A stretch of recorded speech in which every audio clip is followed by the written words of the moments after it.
हाय friends. Uday GS research centre के platform पर एक बार फिर स्वागत। जैसा कि फ्रेंड्स इसके पहले आपने बंगाल में रॉबर्ट क्लाइव द्वारा जो लगाया गया द्वैध शासन आपने गहन अध्ययन कर लिया। तो फ्रेंड्स अनवरत क्लास के रूप में जो सीक्वेंस वाई क्रम से जो क्लासेस चल रही हैं उस क्लास के क्रम में आज जो क्लास पढ़ेंगे अब वह है, आप समझिए कि भू राजस्व प्रणाली। ब्रिटिश का जो भू राजस्व प्रणाली कर प्रणाली थी वह कैसे कैसे उन्होंने विभाजित किया। तो सबसे पहले याद रखिए हमें जो पढ़ना है भू राजस्व कर प्रणाली, ये ब्रिटिश द्वारा है। यहां लिख लेंगे ब्रिटिश द्वारा। ब्रिटिश का भू राजस्व कर प्रणाली जो था ये दूसरा आप समझ सकते हैं कि लूटने का मसौदा है। भू राजस्व प्रणाली को तीन भागों में उन्होंने बांट दिया, यानी तीन व्यवस्था बनाए और तीनों व्यवस्था में सबसे पहला जो व्यवस्था है स्थायी बंदोबस्त का और दूसरा है रैयतवाड़ी व्यवस्था का और तीसरा है महालवाड़ी।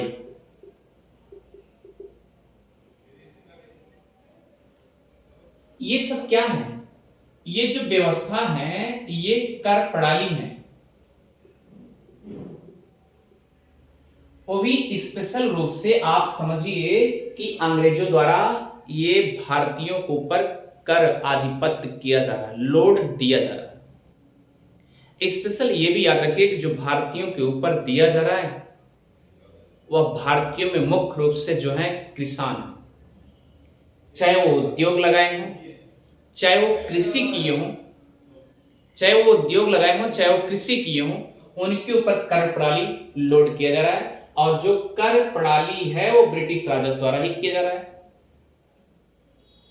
अब देखिए कंडीशन है कि इसके पहले इन तीनों व्यवस्था के पहले जैसा कि आप जानते हैं कि भारत में इजारदारी व्यवस्था भी पहले से चल रही है। जैसा कि आप जानते हैं कि इजारदारी व्यवस्था एक ठेकेदारी व्यवस्था थी।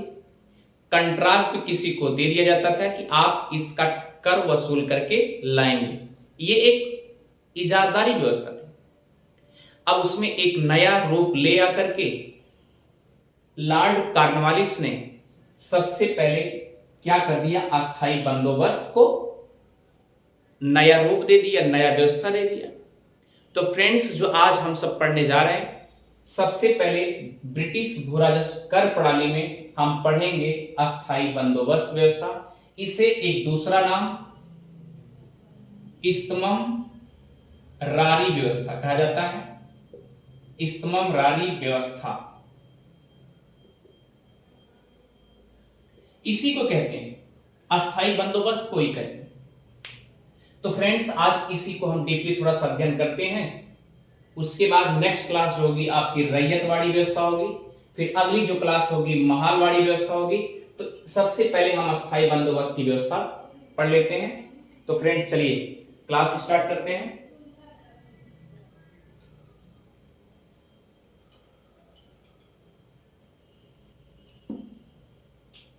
आज जो है स्थायी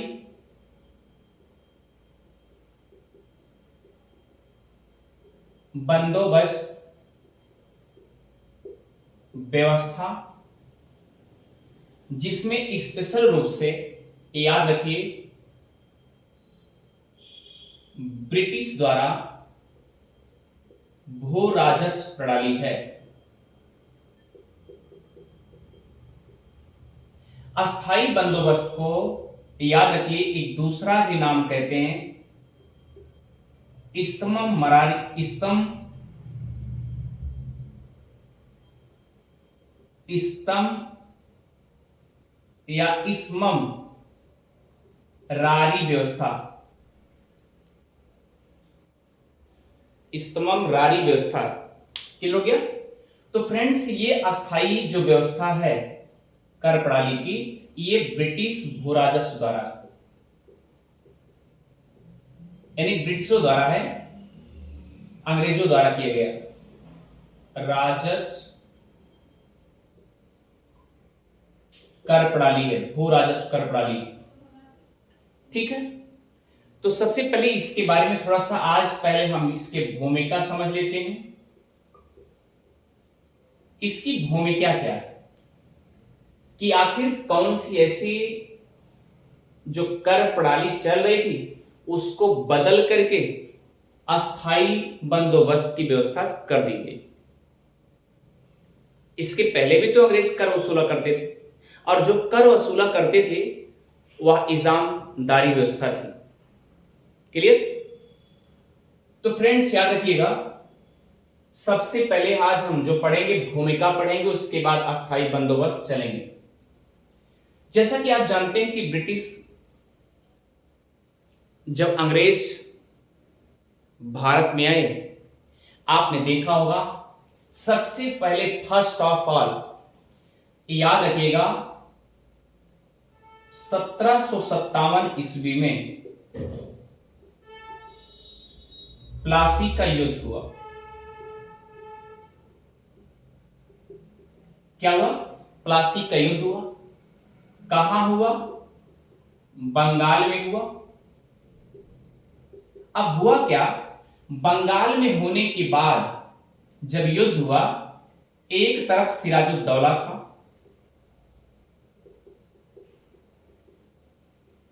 और एक तरफ रॉबर्ट क्लाइव था। उस समय रॉबर्ट क्लाइव, याद रखिएगा कि रॉबर्ट क्लाइव उस समय एक गवर्नर के रूप में आया हुआ था। ठीक है, रॉबर्ट क्लाइव ने सिराजुद्दौला के ऊपर अटैक कराया, आक्रमण कराया, इसकी हत्या भी हो गई। इसका मतलब इसमें क्या हुआ, प्लासी के युद्ध में अंग्रेज जीत गए, अंग्रेज की जीत हो गई। अब फ्रेंड्स जानते हैं जब अंग्रेज की जीत हो गई तो बंगाल किसके कब्जे में आ गया? क्योंकि ये युद्ध जो होता है बंगाल में ही होता है, भागीरथी नदी के किनारे ही होता है। क्लियर? और याद रखना प्लास नामक स्थान पर भी होता है। तो जब इसे अंग्रेजों की जीत हो जाएगी तो बंगाल में किसकी जीत हो गई? अंग्रेजों की जीत हो गई। इसका मतलब मुगल शासक, मुगल नवाब हार चुका है। इतनी बातें आपको अच्छे से समझ में आ गई होगी। अब देखिए इसमें तो जीत हो गई। धीरे धीरे बंगाल, आप जानते हैं कि बंगाल जो है बिहार, उड़ीसा और बंगाल, ये तीनों क्षेत्र एक बंगाल के रूप में जाने जाते थे।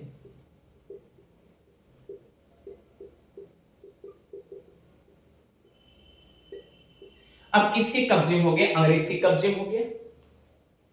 ठीक है, अब देखिए इसी दौरान आप जानते हैं कि जब सिराजुद्दौला मारा गया, उसके बाद आपको याद होगा कि 1764 में बक्सर का युद्ध होता है।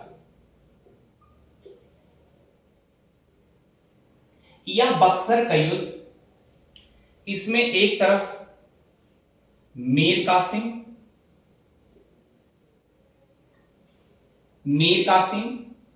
ये बंगाल का नवाब था,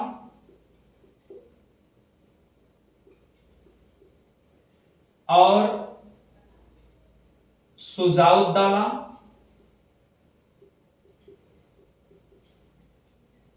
ये अवध का नवाब था।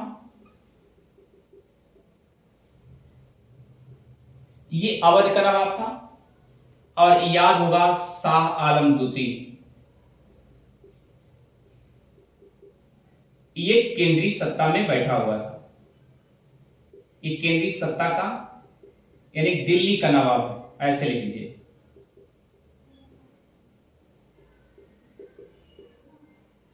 ये त्रिगुट हैं, ये त्रिगुट हैं। और लड़ाई किससे हो रही है? लड़ाई अंग्रेजों की तरफ से हेक्टर मुनरो कर रहा है। जैसा कि आप जानते हैं कि मीर कासिम बंगाल, क्योंकि लड़ाई किसके लिए स्पेशल हो रही? बंगाल के लिए लड़ाई हो रही है। आपको याद होगा कि मीर कासिम से पहले अंग्रेज मीर जाफर को गद्दी पे बैठाए थे, और अंग्रेज जो है मीर जाफर से बंगाल के एक जिले की राजधानी मांग रहे थे, वो भी स्पेशल बर्धमान जिला की राजधानी।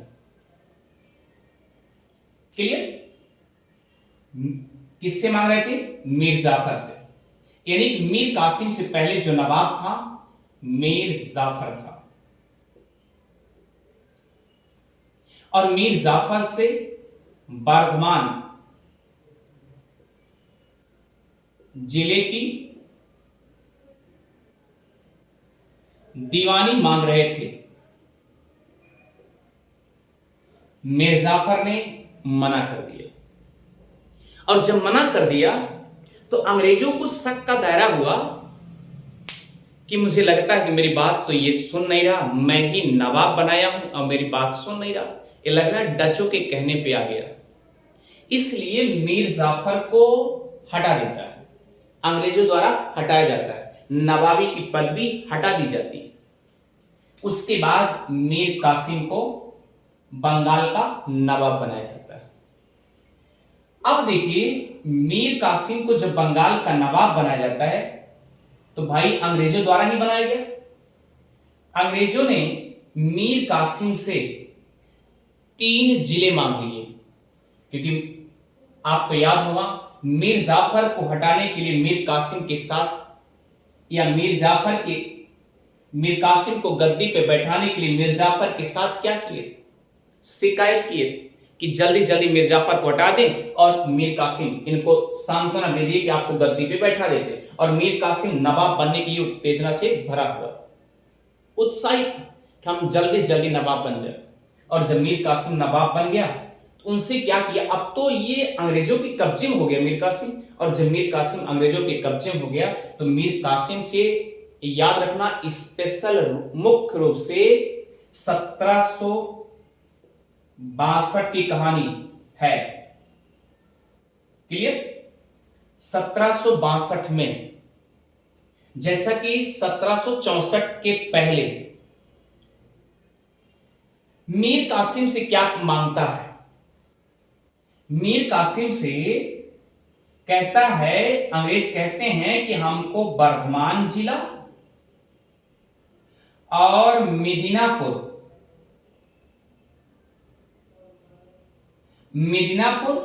जिला और चटगांव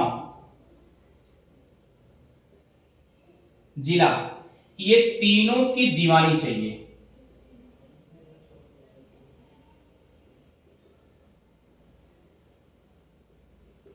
ये 1762 में ये बर्धमान जिला, मिदनापुर जिला और चटगांव जिला, ये तीनों जिला मीर कासिम जो है ये अंग्रेजों को सौंप देता है। चलिए ठीक है, कोई बात नहीं, दीवानी हम दे दे रहे, जहां से भू राजस्व कर वसूल सकते हैं। जब दीवानी मिल गई तो भू राजस्व कर अपने उनके हाथ में आ चुका है। तो अगर आपसे पूछा जाए कि सर्वप्रथम दीवानी 3 जिले से मिला, 3 जिले से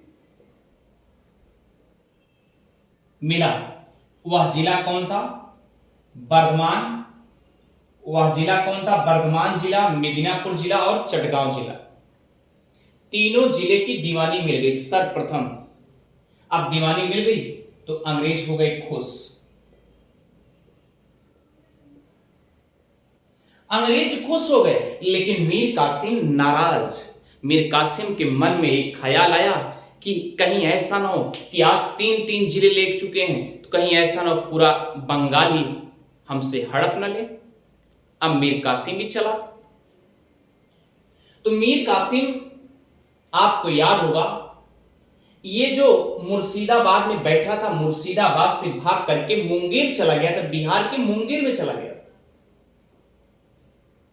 और उसके बाद मुंगेर से वहां अपनी राजधानी बना लिया मुंगेर में, और वहां से भाग करके सुजाउद्दौला के पास भाग के गया था।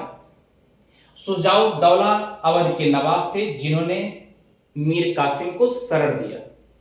और जब मीर कासिम को शरण दिया तो याद रखना, मीर कासिम, सुजाउद्दौला और शाह आलम दूती, ये तीनों तीनों एक साथ हो गए अंग्रेजों का सामना करने के लिए, क्योंकि इन सबको लगने लगा कि अगर यहां पर इस तरीके से अंग्रेज आ चुके हैं, यहां पर हमला कर रहे हैं, तो मेरे पास भी तो आकर के हमला कर सकते हैं। तो मुगलों में एक क्या हुआ कि गठबंधन हुआ, चलिए ठीक है, तीनों मिल करके हम क्या करते हैं, सामना करते हैं, अंग्रेज को भगाते हैं। तो याद रखना, वही युद्ध जो होता है 1764 बक्सर का युद्ध होता है। बक्सर में लड़ाई होती है, खूब घमासान होता है। अब घमासान तो हो चुका है अच्छा खासा, जिसमें हुआ क्या कि मीर कासिम वहां से भी भागा, सुजाउद्दौला के पास से भी भाग गया। अब याद रखना, सुजाउद्दौला और शाह आलम दूती बचे हुए हैं।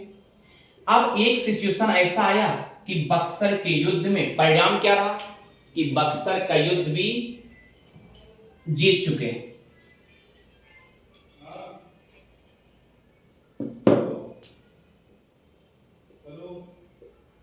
बक्सर का युद्ध 1764 वाला, इसमें क्या हुआ,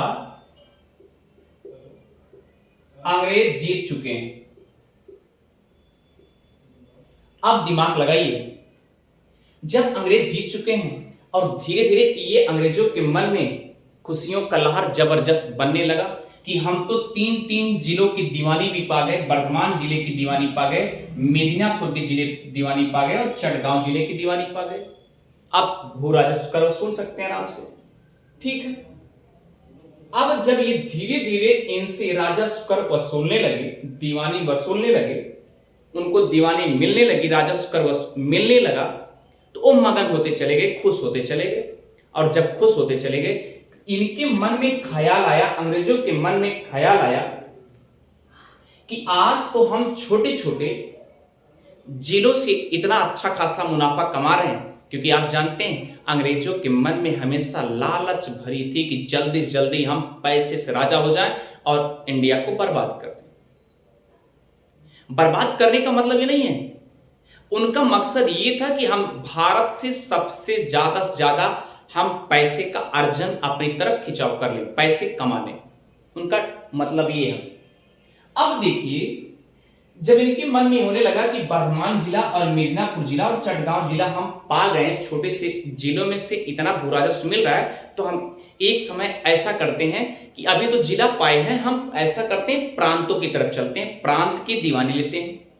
अगर प्रांत की दीवानी लेंगे तब तो और बड़ा राजस्व आएगा और भू राजस्व आएगा, टैक्स के रूप में बहुत बहुत आएंगे, ढेर आएंगे। तो इसलिए क्या हुआ, अब देखिए, इसी 1764 में आप जानते हैं मीर कासिम भगा वहां से, सुजाउद्दौला और शाह आलम दूती ये दोनों हार गए थे, ये तीनों तो हार गए थे, ये तो भाग ही गया था। सुजाउद्दौला और शाह आलम दूती जो है, ये दोनों शरणागत हो गए, यानी कि एकदम संधि करने के लिए तैयार हो गए कि अंग्रेज जैसे कहेगा उस वैसी तरीके से मानने के लिए तैयार है। अब अंग्रेज में याद रखना, मानने के लिए तैयार हो गए। इसमें तो अंग्रेज जीत चुके हैं। 1765 की कहानी सुनिए। अब देखिए, 1765 में इलाहाबाद की संधि होती है।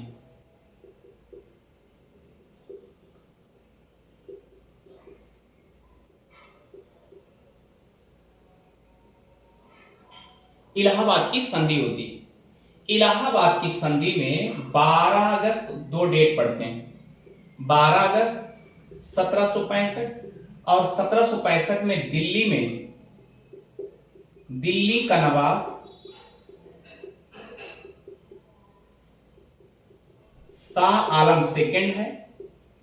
और जो 16 अगस्त की संधि होती है वह याद रखना अवध के नवाब शुजाउद्दौला से होती है।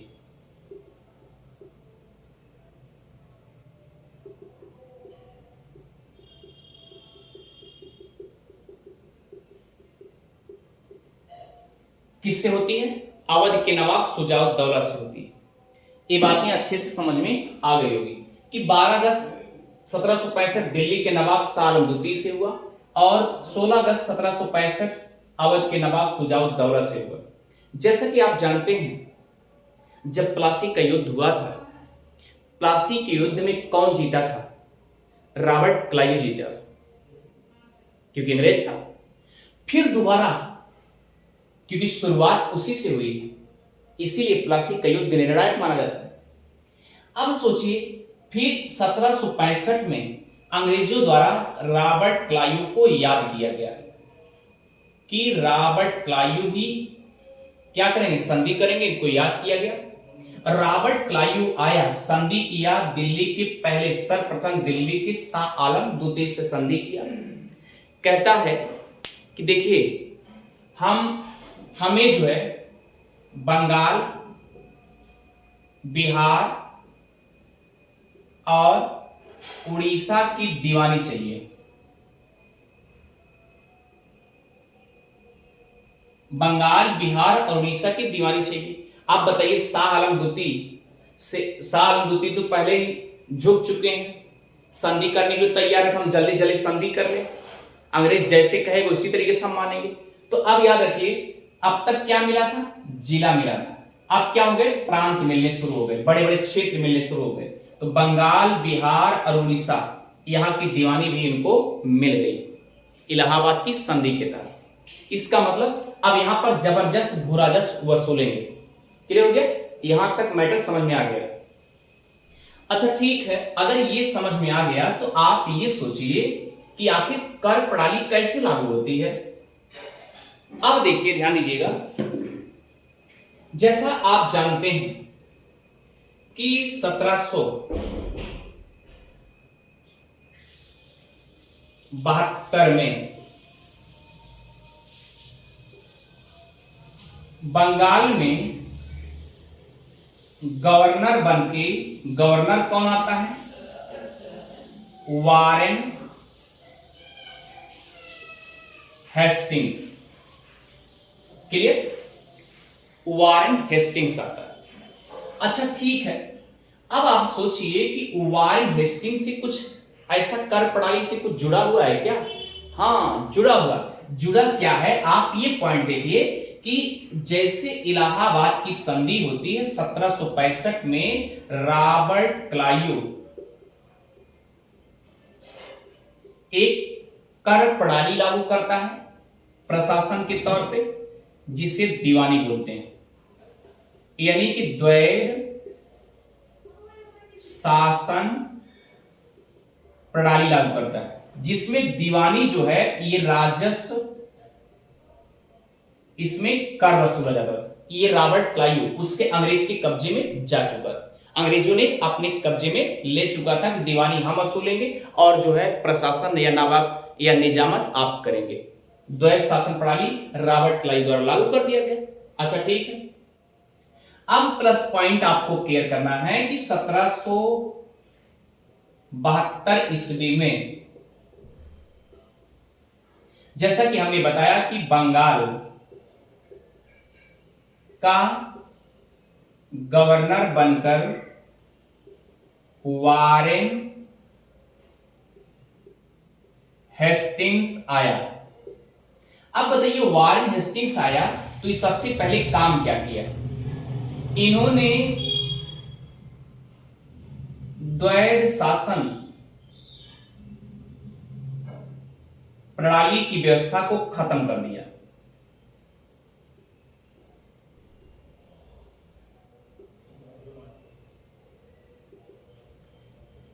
द्वैध शासन प्रणाली को क्या किया, खत्म कर दिया। और 1772 में वारेन हेस्टिंग और क्या किया, दीवानी की पोस्ट खत्म कर दी, यानी दीवान का पद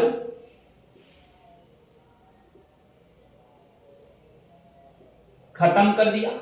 जैसा कि आप जानते हैं कि 1772 में स्पेशल रूप से इजारदारी की व्यवस्था थी। इजारदारी व्यवस्था, अगर कोई पूछेगा कि 1772 में इजारदारी व्यवस्था किसने लागू किया था अंग्रेजों में याद रखिए तो वारेन हेस्टिंग इसे प्रतिबद्ध कर दिया था। क्लियर, इजारदारी व्यवस्था वारेन हेस्टिंग्स ने किया। अब इजारदारी व्यवस्था क्या थी, यह ठेके पर आधारित व्यवस्था थी। दूसरा कंडीशन, यह ठेका इजारदारी व्यवस्था जो थी वह 3 वर्ष के लिए किया गया।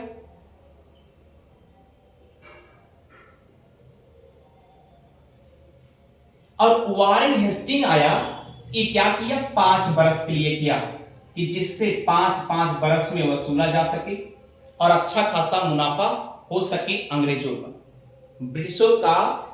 अंग्रेजों का अच्छा खासा 5-5 वर्ष पे टैक्स लिया जाएगा, ठेके दे दिया गया, कंट्रैक्ट पे दे दिया गया, भाई 5 वर्ष के लिए आप लिए रहिए और हमें पूरा राजस्व कर चाहिए। क्लियर हो गया, 5 वर्ष के लिए। अब देखिए कि 5 वर्ष पे इस पे भी मुनाफा नहीं हुआ, और जब इस पे मुनाफा नहीं हुआ तो उन्होंने क्या किया, 1 वर्ष के लिए कर दिया।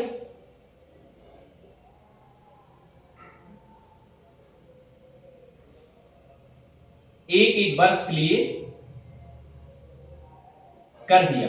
किसने किया, वारेन हेस्टिंग ने। याद रखिएगा कि जो 5 वर्ष के लिए किया फ्रेंड्स, ये जो है 1700, याद रखिएगा 1772 में किया। पहले 3 वर्ष का था, 1772 में 5 वर्ष के लिए कर दिया। कितना कर दिया, 5 वर्ष के लिए। अब इसके 5 साल बाद यानी लिखेंगे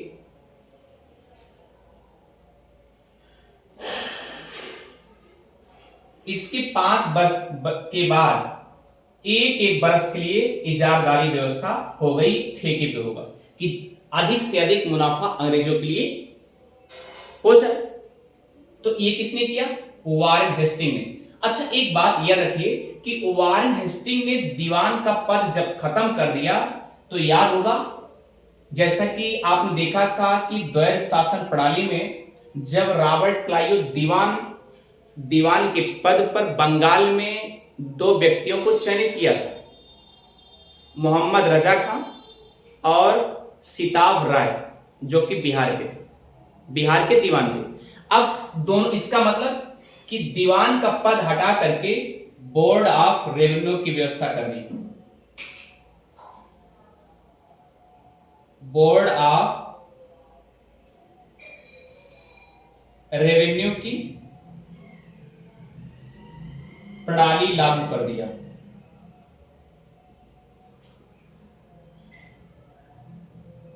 किसने लागू किया, वारेन हेस्टिंग ने। ये बातें आपको समझ में आ गई होगी। अब ये सब 1772 की कहानी थी। अब देखिए, ध्यान दीजिए कि 1772 में बंगाल का गवर्नर बनके जब वारेन हेस्टिंग आया तो सर्वप्रथम सबसे पहले जो रॉबर्ट क्लाइव द्वारा द्वैध शासन प्रणाली था उसमें जो दीवान का पद था उसे क्या किया, वो भी खत्म कर दिया, द्वैध शासन प्रणाली भी खत्म कर दिया, समाप्त कर दिया। अब उसमें क्या किया कि जो इजारदारी व्यवस्था थी ना, जो ठेके पे दी जाती थी, उसे क्या किया, 3-3 वर्ष के लिए था, तो उन्होंने 72 में आकर के तुरंत क्या किया, 5-5 वर्ष के लिए कर दिया कि अच्छा खासा मुनाफा हो सके अंग्रेजों के लिए। अब देखिए उसमें मुनाफा हो ही नहीं पा रहा है, और जब उसमें मुनाफा नहीं हो पा रहा तो याद रखिए 1700 5 साल बाद, यानी कि आप समझिए 77 में 1777 में 5 वर्ष के लिए क्या कर दिया, एक एक वर्ष के लिए उन्होंने इजारदारी व्यवस्था को कर दी कि अधिक से अधिक मुनाफा हो सके, कम से कम अब तो हो सकेगा। तो ये वॉरेन हेस्टिंग की लालच बढ़ती जा रही है। अब देखिए, आपको ये कंडीशन याद होगा कि 1772 में तो गवर्नर बन के तो आया ही था, लेकिन जब 1773 रेगुलेटिव एक्ट आता है,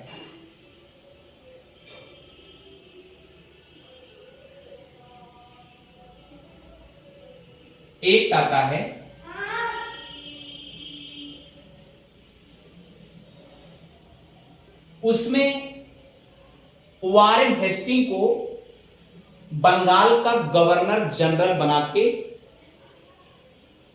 पद बता दिया जाता है कि भाई देखिए, ये बता दिया गया कि आप देखिए 1772 में आया हुआ, अब इसको बता दिया कि भाई 1772 में आप गवर्नर हैं, ठीक है। अब 1773 जब रेगुलेटिव एक्ट आ गया तो उसमें क्या हुआ कि ठीक है, जो वॉरेन हेस्टिंग गवर्नर है उसी को प्रमोट कर दो, गवर्नर जनरल हो जाएगा। तो गवर्नर जनरल वो अपना पूरा देखेगा। अब गवर्नर जनरल के अंतर्गत याद रखिएगा, गवर्नर जनरल के अंतर्गत दोनों प्रेसिडेंसियां आ जाएंगी। और दोनों प्रेसिडेंसी कौन कौन, मद्रास की प्रेसिडेंसी और मुंबई की प्रेसिडेंसी। जब दोनों आ जाएंगे इसका मतलब बंगाल से वॉरेन हेस्टिंग पूरा देख रेख करेगा, तो रेवेन्यू टैक्स अच्छा खासा वसूल हो जाएगा, नहीं वसूल हो जाएगा। तो इसीलिए उन्होंने बोर्ड ऑफ रेवेन्यू प्रणाली भी लागू कर दिया। अब देखिए कंडीशन क्या हुआ, ये तो सब कुछ सिस्टम सही अब तक चल रहा था, ये इन्होंने इस तरीके से कर दिया, सिस्टम पूरा प्रणाली चेंज कर दिया, ठीक है। अब सवाल ये उठता है कि आप ये भी समझिए कि इधर तो मान लीजिए भारत में इस तरीके से करों की प्रणालियों में बदलाव हो रहा है, भारत को लूटा जा रहा है। जैसा कि आप जानते हैं कि 1770 में बंगाल में भयंकर अकाल भी पड़ चुका है, क्योंकि कृषि जो है उस समय केवल वर्षा पर आधारित थी, और वर्षा पे आधारित होने की वजह से किसान लोग एकदम परेशान थे कि अगर वर्षा होगी तो नहीं होगी तो देना ही पड़ेगा, टैक्स देना ही पड़ेगा। इसलिए इस बात को याद रखिएगा, 1784 में पिट्स इंडिया एक्ट आता है। अब पिट्स इंडिया एक्ट में जब आता है तो आप जानते हैं ना, ये केवल 1773 में रेगुलेटिव एक्ट में जो त्रुटि है उसे सुधार करने के लिए आया।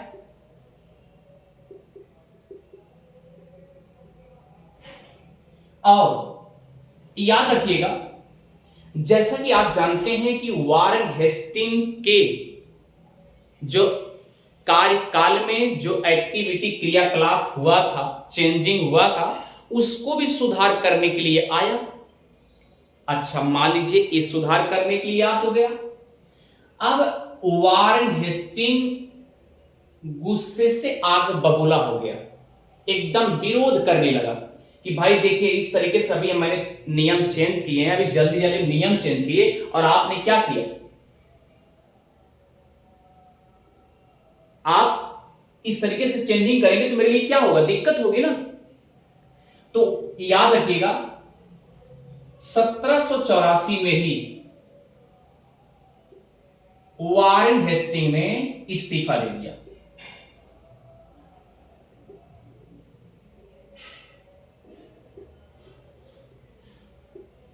अब जब इस्तीफा दे दिया तो भाई अब कोई नया गवर्नर आना चाहिए। तो याद रखना, ब्रिटेन से एक बरस के लिए अस्थायी गवर्नर जनरल बन के आते हैं। उसके बाद 1785 में 86 में लॉर्ड कॉर्नवालिस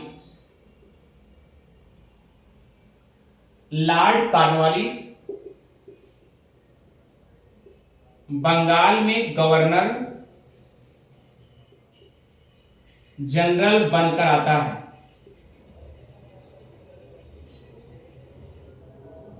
क्लियर?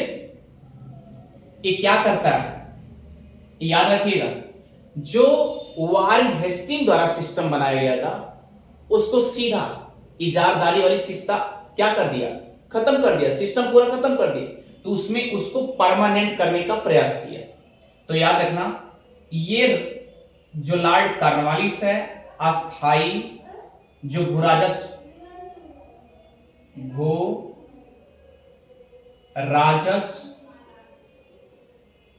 कर के रूप में